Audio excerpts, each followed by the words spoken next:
Now then, Family Ammo, welcome back to another video on Jazza TV. Today we're going to go through a full comprehensive, very comprehensive breakdown of my last fight against Zelfa Barrett for the WBA international title, where we fought. We had a 6-week camp. I'm going to break it down for you for the camp. I've got everything, absolutely everything. I'm very rigorous in what I do. I wear two fitness trackers every day. I count every calorie, every macro, which is every fat, protein, carbohydrates, fibre and salt. I count absolutely everything, and I've done for years. Started off with just writing down what I ate, and then graduated continuously every single time. I thought of something new that can enhance my performance, and I grew to the point where now it's like absolutely everything in my life. It's tracked towards performance. I'm the boxing version of Brian Johnson.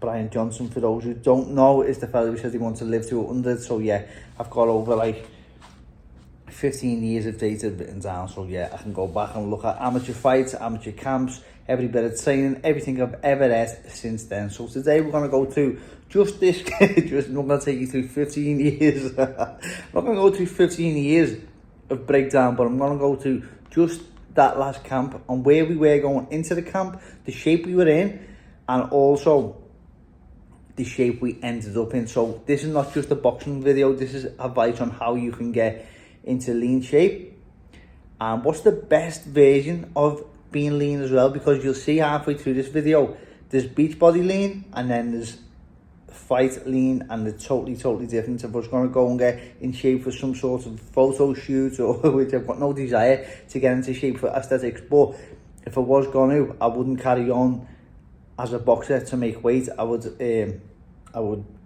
definitely cut it halfway through. So yeah, I'll talk you through the whole thing, and we'll also add pictures. And also, for anyone who's interested, I'll also add, why is he on the remote? You're probably thinking, because it's on the television, he doesn't know how to work this video.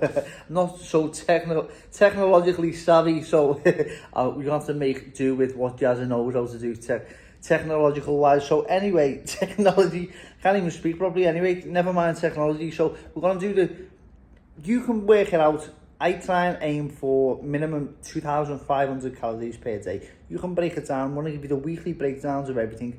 What I eat, what I drink, how much sleep I get, my fat, saturated fat, carbohydrates, sugar, fibre, protein, salt, even my caffeine, and how much weight I lost per week doing this, you know. So you can break it down yourself. I'll explain my way through it, but every week just divide it by 7, and that's the average of what I got, you know. So what I always do is I don't use my, so you're probably thinking 2,500 calories a day is a lot. My resting metabolic rate is a basal metabolic rate. My BMR is 1,700 to 1,800 calories. 1,800 at a push is the best. It's probably been 1,850, and that was going on a RMR machine, DEXA scanner. We got a camp layout from Carl Evans at John Moores University, Liverpool, and he gave me the program. Don't go above 1,800 calories. But what I figured out is if you don't go mad in between camps, you just eat better with the food. You just eat more good food rather than overeating in between camps. That's where the damage is done. I found that out the hard way. You can actually go into camp on a higher calorie daily if you don't go mad in between camps. Now what I used to do is go down to 1,200 calories a day, and then out of camp I'd be on 4,000, 5,000 calories a day. It created, this is for another video, but it created an overeater, a food addict in me, a sugar addict, and I had to start a program 4 years ago, and therefore I fixed it and I solved this problem.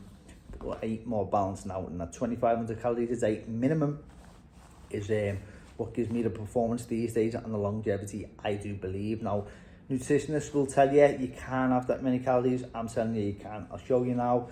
I'll show you why, but you need discipline out of camp, and that's what most fighters can't do. So, without further ado, we'll get into it. So, we're around 1 week before Christmas here, starting on this video. We're 1 week before Christmas, no fight news, we're out in the late. We haven't got no fight day coming up, but I've said I'm gaining weight here. Although I'm still on 2,500 calories a day here, by the way.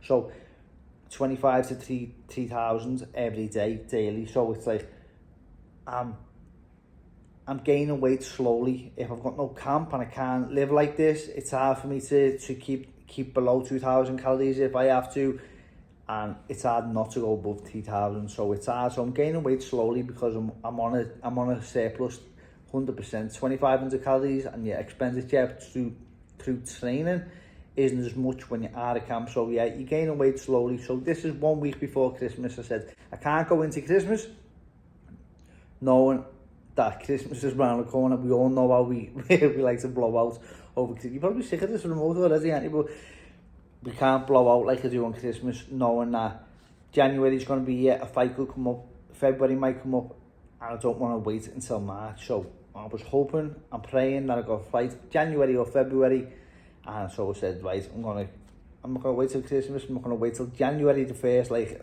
everyone else. I'm going to start with this weight loss journey now, get my weight down, and see what comes of it. You know, I got a good feeling that something's going to come around. So yeah, we start here 1 week before Christmas in this shape. That was the first week there. This is the second week. So from that first week there, I would probably say that I've lost a little bit of weight there.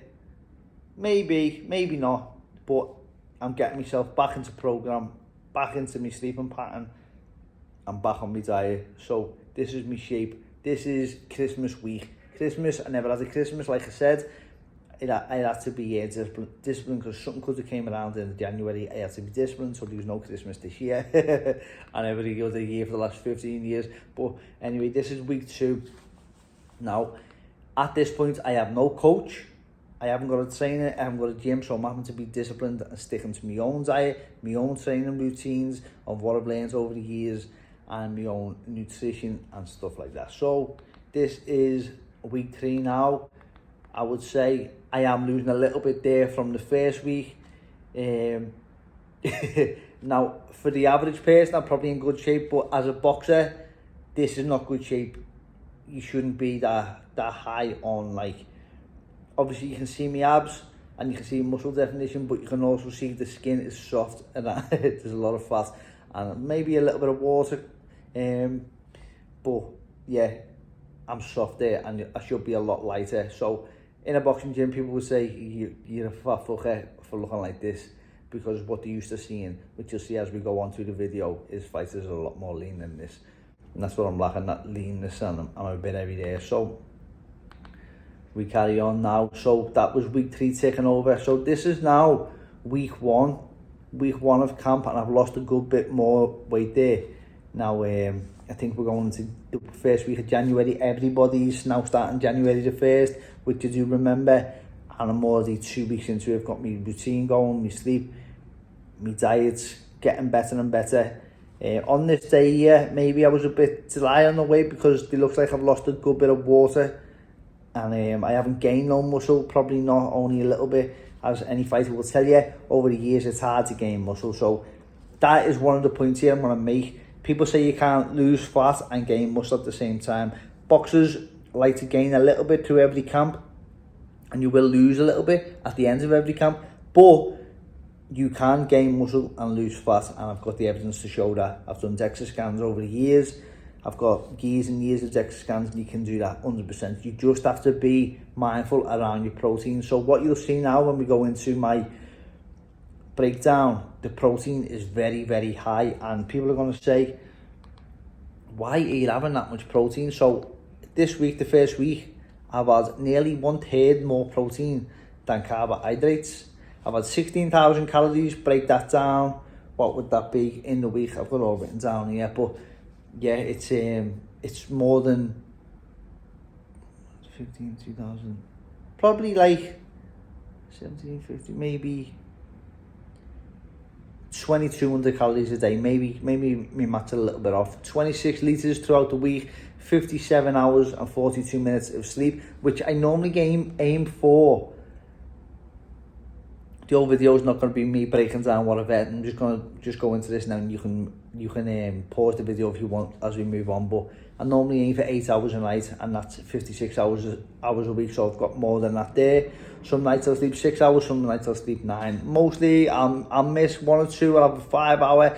Some nights I'll have a bad sleep, and then the weekends I'll make sure to catch up.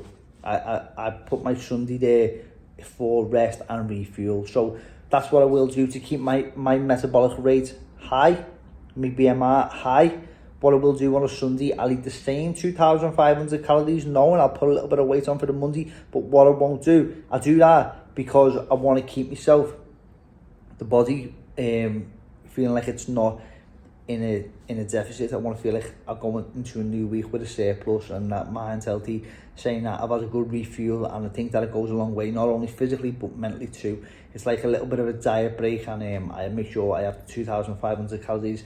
As you know, it's very nice on a Sunday, and you can eat some good food, and you're probably not going to eat six times a day on a Sunday. It's going to be 3 or 4 times a day. So therefore, it's a good meal. You can have a nice bit of food there on a Sunday. So that's why I do that. You see, the fat is very high. It was only last year I got some advice. Someone saying it's like it was more carnivore diet they were talking about, and a lot of people, especially athletes, and especially I've had good advice off John Moores University, Carl Evans, over the years.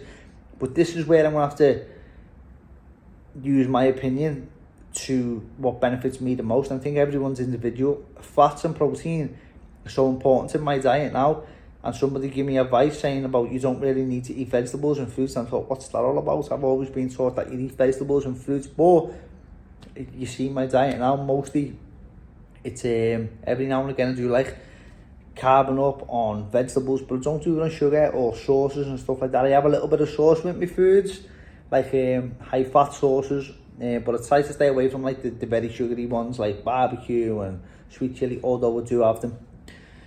I like to get good fats through the sauces, if that makes sense, or maybe I'll get some good fats as a dressing on salads and stuff like that. So yeah, that's what me diet will be mostly made up of.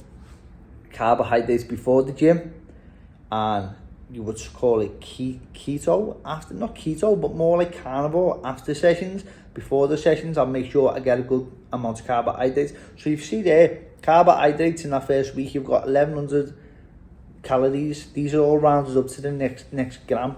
So 1,100 calories in carbohydrates, only 500 grams of sugar. It's not much in sugar, it's not much in carbohydrates. And you would say, well, how are you feeling yourself to train? Don't you need loads of training? Yeah, well, look, if you have 700 calories, if you have carbohydrates, divide that by 7, you've probably got about 120, 130 gram of carbs per day. If you have 60 gram of carbs before training, or 50 before training twice a day, it's more than enough. You know, you don't need 300 gram of carbs before every session, and you can refuel non-carbohydrates. Have a little bit of carbohydrates, but mostly protein. That's what's beneficial for me. Like I say, not everybody's the same, but one thing that I do which I've found beneficial in training and recovery and energy wise is salt and sodium. A lot of salt. I find 48 gram. I used to have like a while ago, I wouldn't go nowhere near 48 gram a week. It's a lot, but what I find is on training days, if I have a lot of salt and sodium, my body runs a lot better, my mind runs a lot better, and if I have them healthy fats before training, my mind also runs a lot better. I know this is quite controversial to people in the athletic space, but this is what works for me, and it really is working for me. So we're going to go on to week 2. What happens in this? So what happens in this week, in that first week there? I'm still going on about that first week. Well, the boss week there, didn't you? So I'm still in England. I've got no coach. I'm trying to sort my own sparring because I've just been given the news you're going to fight in 6 weeks. Well, 5.5 maybe. Just under 6 weeks. So yeah, sort my own sparring. And I've messaged my coach who we work with now in Dubai saying, am I okay to come out next week to Dubai to come and start training with you? And at this point, we have no idea if it's going to work, but I thought my mentality is I'm going to win the fight either way, but it'll be nice to work with this coach, because if I can gain anything from him, it'll be beneficial. When I got here, coach also said to me, we're not going to change everything because you are who you are and years of experience, so let's not try and change everything, let's just add a little bit. It turns out we added a lot more than expected, which was great.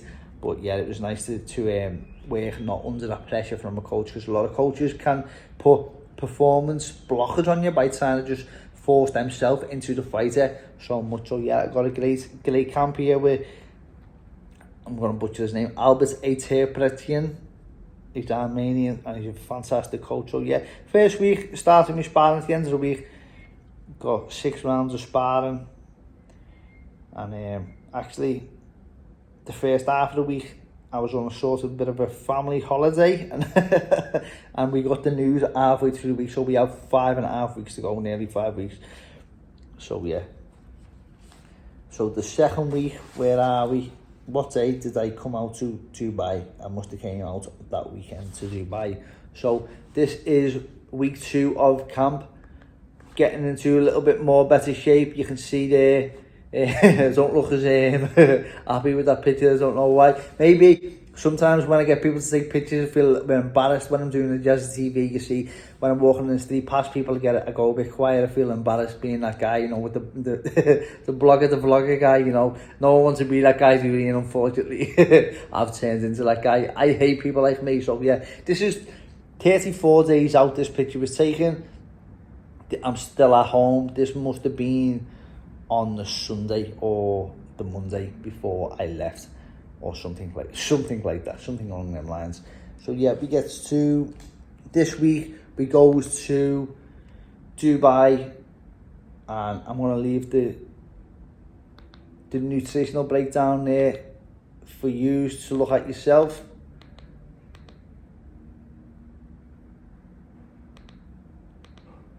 So you work it out, divided by 7, 31 litres and a half litres, 64 hours sleep. I had a good amount of sleep there. That must have been because I was jet lagged. 16,600 calories, the same as last week. And the protein, as you see here, the protein stayed the same. I'm high on the protein to maintain my muscle, although my weight's coming down. I'm maintaining the muscle.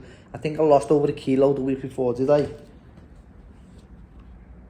Yeah, I lost a kilo the week before, which is good for me. Some weeks it's not that high, but with the carbohydrates goes up by a lot this week. The fats stay the same, but yeah, at the end of this week I only lose 0.4. Like I say there, I lost 1 kilo the week before. This week I only lost 0.4. But you can see as we go into week 3 of camp here, I only lost 0.4 on the scales, but I look a lot more defined in the mirror. Now it's good. It's a good thing to have a mirror. I think it's really good to have a mirror as well as the scales, because you can't gauge everything by the scales. The scales are a terrible metric of getting into shape, and a lot of fighters even have performance issues around the scales. The scales, if the scale's good, it indicates that your performance is going to be good, but it's not always the case, you know. So, like, I think that sometimes it's good to have a mirror or a picture every week. I done this as a project, but to have a picture every week or going by the mirror to know yourself, because sometimes you won't lose no weight on the scales, but you can see from this picture from the week before, you can see that I'm clearly losing weight. I'm clearly getting in shape. I'm probably gaining a little bit of muscle as well, but I'm definitely losing fat. But on the scales, I've only lost 400 grams, which is not a lot at all. The calories go up a tiny bit this week, maybe just over 2,500 a day, which is good in camp, you know. My protein stays high, around the same this week. This is me maxing out on the protein. I can't really max out any more than that. The carbohydrates stay the same. There's a lot of carbohydrates. My training's gone up a bit there in this week. So the fat's come down a little bit. The saturated fat's gone up a little bit, I think. So it's a bit like, what have I been doing that week there? I don't know. Sometimes whatever happens in your life, in your personal life and stuff like that, can also affect your diet. You know, you get stressed out, so you can eat a little bit more, or you're feeling happy, so you eat a bit less, or you're feeling happy, so you eat a little bit more. Everyone's individual, aren't they? So that was week 3 there, and we're sparring here, and we're on eight rounds of sparring this week. But we lost a spar this week, and sometimes when you lose a spar in camp, it's not the best. So we only got 1 spar this week. So that's week 3. So now we're gonna go into week 4. Week 4 there, not much change at all, but the calories pretty much consistent. The litres, the intake pretty much consistent. I aim for 30 litres a week, 29, 28 there, 27.9. So the sleep's good there too. You can see I'm having good sleep throughout the week. I'm getting more than my 8 hours that I need. And that's being in bed early. You have to get in bed for a certain time just so I can switch off. I like an hour or 2 on the phone, like most people do. And I also, what I've done, I set me colour. You can set the colour on your screen to, it goes off at a certain time. It changes over to no blue light, I think it is. And you say that's beneficial for sleep and performance too. So salt's high there. The caffeine is pretty much the same. But this week, going into next week here, I lose 1.8 kilograms. So going from the last few weeks there where I haven't lost much, sometimes it's what's going on, why is my weight budging? And then all of a sudden you lose double or 3 times what you'd expect to lose. 0.8 is normally average when you work it out, like not week by week, month by month. That's when you sort of get the averages. So this week there, saying that I've lost 1.8 and everything has stayed pretty much the same. The fats have gone back up to 500 gram a week. The carbohydrates have came down here, so I would say by judging that there, something in my personal life is going good. I'm in a good swing of things. The carbohydrates coming down, I'm feeling good, and I'm feeling strong on the protein. And the fibre isn't huge, but this week the fibre looks good. So yeah, that's week 4. Going into week 5 now. I think there's a bit of a change there. You can see next to the abs, what he calls obliques, maybe, I don't quite know. The obliques are starting to show. The chest is separating. You can see the muscle definition in the chest, and whatever they're called there. You can just see the difference on my waist as well. Over 1700 calories, probably on around 1400 calories a day there. My litres have picked it up to 30 litres a week. My sleep has gone very high there, over 61 hours of sleep. So I'm training hard, I'm whacking training when I'm sparring there. I think we're on an 8-3 spar, 8-3 sparring again. I think we overdone the sparring a little bit, so then we started pulling it back, and the protein has gone up to nearly 1800 grams of protein, nearly 2 kilo protein this week. That's a lot. The caffeine, I think the caffeine's gone up a little bit too. Maybe that's around the sparring. I like a pre-workout when it comes to sparring. And carbohydrates has gone down. You see there, it's only 1200 calories, 1,266 grams of carb this week. Our fats have gone up. So yeah, it's surprising to see it from an athletic performance group. Divide that by 7, you'll see that it's not a lot of carbs at all. So it just shows that, but my performance is there. So and I'm whacking it. And this week I lost 1.3 kilo. You work it out between the next week we're going into fight week. So this is my last week. Yeah, we're getting the 10 rounds of sparring. We had 10 rounds of sparring that week. And what else did we have? No, what actually happened? We had an injury. We got an injury, so we couldn't spar on the Monday. Yeah, we got an injury the week before. We had it. I think it was a bit of a tear there. You can see it. Obviously, we fought with it since. It's healed and recovered now. But yeah, it was a bit of a bad one. Now I don't know. You can't really see it on the picture on me right. It's a bit of a bruise in there, but yeah. Anyway. So yeah, we're going into fight week now. This is camp all done.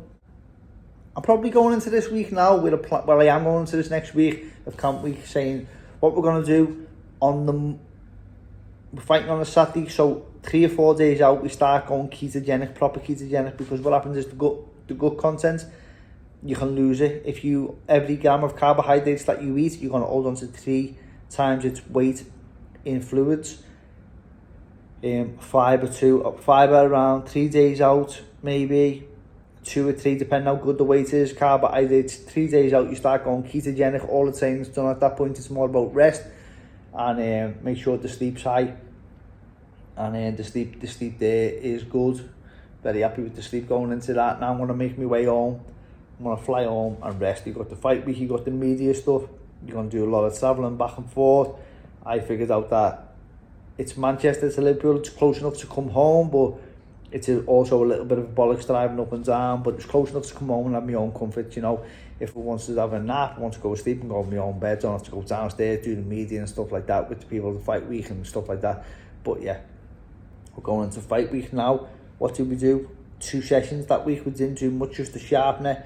That was it. We had the Sunday rest, the Monday, and then did a little bit of a weight loss session on the Thursday before the weigh-in. So yeah, not much going on that week. It was just totally about, you've done the whole camp, you've done everything, now it's time to just relax and get all your recovery powers, you know, and that's where the stent's done. A lot of fighters mess it up just at that point. So yeah, I would say if I was gonna go on a holiday, you know, and the fellas get in good shape to go on holiday and stuff like that, I would stop it there.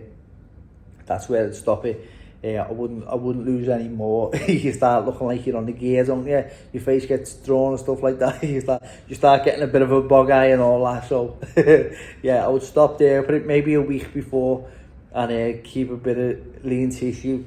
Well, yeah. Well, when you come to making weight, if you don't keep your protein high, that's where the lean tissue is lost.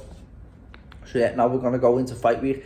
Every day on this fight week is this is not a 7-day week. This is a 4-day week, starting on the Monday, Tuesday, Wednesday, Thursday. Everything I do now is leading up to the weigh-in. This is not about fight performance. This is about making the weight. So that's what this video is about. So making the weight comfortable and healthy. Going into this fight week now, it's going to be 4. Divide the numbers by 4, if that makes any sense. So fight week numbers, 10,000 calories there. You see the calories are staying the same. The liters, the fluids have came down because on the day before the fight, you drop it a little bit. We've got 12.4 liters, over 10,000 calories, 41 hours of sleep divided by that's a lot of sleep, by the way. So like I say, everything's about rest. The carbohydrates, probably a little bit high. The sugar is very low. Between 4 days, 75 grams of sugar, but it'll be the last 2 days where you drop it. On the Monday, I do have a bit of a high sugar and high fibre day. You see the fiber's dropped in these last 4 days, and I've stayed pretty much consistent with the protein, about over 125 gram a day on the protein, and the salt comes down as well, because what you do the day before the fight, making the weight, let's say alongside the good content with the carbohydrates, what you'll do, you'll drop the sodium too and the salt, and it gives the water a chance to flush out the food, the water, until after the weigh-in. You see the caffeine has gone up there. There's like, divided by the 4 days, it's over 500 milligram of caffeine every day, which is high. But when you're making a weight fight week, you probably need that little bit of something. Well, I do anyway. I like that. I've always done that for years. And the weight loss this week was 3.2 kilogram all in all. Not on the fight week, you get it down to the point where you can, and then drop the rest. Pretty much easy, but it's a good thing to leave it that high. So like the Boxing Border Control rules, they don't think that you have a weigh-in and you make the weight for the border control. But in my opinion, it's not great at all, because what it does, it's making you lose weight. I had to lose weight and then go back up in weight to then lose it again. So you're making weight twice, which is unhealthy. I think that there should be something better around coming down the weight. They only do that because people have made the weight that bad and you've got dehydration issues then lead to damage on the brain. That's what I believe, that most of the brain damage is caused when you see a lot of the heavyweights, you don't face them problems, do they? You don't get a lot of debts in the heavyweight, and I do believe that's due to dehydration. And through personal experience, I've learned that. So the best way to do it is one weight cut, and if you're going, whatever you've got to lose, you leave it as late as possible. But we're not allowed to do that to show the board that we are in a place that we can make the weight. I hope that they change it one day and change it. They do keep testing in place, but it'd be more hydration testing rather than, like, what's the point in testing somebody? I'm not having a go with the board yet. Who knows how you go about it, you know what I mean? But it's like coming out and testing the fighter's hydration and saying, well, this is what he is on the scales, is better than coming out to get him on the scales to see what he's actually weighing, not knowing how hydrated he is, you know. And they can just, when you go back home, the board goes back home, the fighter goes and drinks again, and now he's going into a fight week, and he could be dehydrated in that state. So it's not the best way. Luckily, I've just moved up weight. I'm not too bad with it, but some fighters, like I was at the weight below, it's severe and I have to learn this the hard way, you know. So yeah, this is after I've come home from making the weight. Not making the weight, just a little training session to get the rest of the weight off. You can see there, ripped from the first picture that we put up when I said I look like a bit of a fatty, to this picture. You can see why. You can see the muscle there, can't you? A bit torn in that picture, but that's because I'm trying to take the last little bit of water out to make sure that I'm in good shape. And you can see the obliques there, the skin is tight to the bone, where the hydration level and everything's coming the right time. So yeah, that's probably me leanest picture. And I get on the scales the next day in the morning. We had an 8 o'clock weigh-in. It was behind closed door, the weigh-in. 8 o'clock, 10 o'clock it was at the hotel, the fight hotel, and now they're doing ceremonial weigh-in, which I think is good to give the fighter more time to rehydrate. It's not cheating, you know, it's making sure the fighter gets in the ring in a hydrated state. It's good to get fluid back on the brain. The fighter goes home, he rehydrates, and then this is like post-weight cut, you call it weight cut. A lot of fighters, MMA, that's an MMA word, that it's just making the weight. Boxers don't do what MMA fighters do, and I watch every time I watch all that stuff on the internet, on the YouTube, the videos, fighters making weight. It's crazy what them MMA fighters are doing. It's mad. Boxers don't go nowhere near to the levels that MMA fighters do, and I don't know why MMA do that. I think they do it because obviously they do it for an advantage, and that's where they get their advantage when it comes to being a bigger fella, because you're making weight. But the truth is, I think they only get away with it because they all do it. They're not all at an advantage, they're all at a disadvantage now. So yeah, boxers don't do that, nowhere near that. Like, I would say you're cutting £4, maybe you don't want to be going above that, because they say more than 5% of your actual body weight, that's when the effects get dangerous. So that's what I try and aim for. About 6 p.m, 6:30, you can see I've rehydrated there. Now, I haven't put loads of muscle on. All I've done is rehydrated, electrolytes, water, and I look a lot stronger already just 8 hours later. But I look a lot less ripped, as you can see. That's just water hydration. That was a ceremonial weigh-in at 6 p.m, and I think it's a good thing that they do that, and you have the face-to-face, and it's good for the fans to engage and stuff like that. This is the only picture I've got. This is the fight shape. This is 2 hours going into the fight. I'm wrapping my hands here before the fight. Yeah, I wrap my own hands.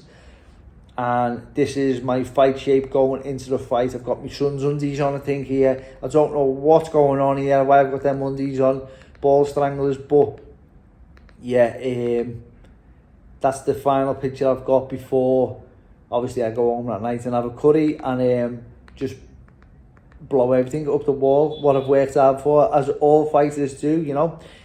Become so deprived, then it becomes, now we have to try and keep a cap on it that you don't go too far. So this state here I'm in is the muscle. So what you're seeing from the picture before, you see fluids gone into the body, but it's not quite in the muscles yet.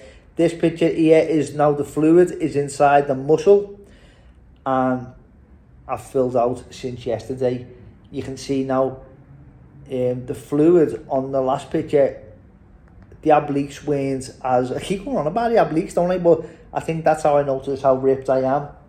The obliques are more defined there. That's because the water's gone not as much under the skin. It's now in the muscle. So I would say I'm in good shape here in my little fella's undies, and that's the final outcome there. So now we're gonna go to this picture here of the before and after an 8-week period. So from the biggest to the most leanest. Now this is why I say fighters or boxers or coaches in the gym will call you a fatty. Now it's not fat at all on the first picture. If anyone out there gets a bit body conscious, I would never make weight if I weren't a boxer. I'd never be in good shape if I weren't a boxer. I'm not looking forward to not being a boxer because I know I've got no desire to just get in shape. Although this camp, doing this thing, has given me a little bit of an enjoyment around doing that. So maybe I might look after my body a little bit more.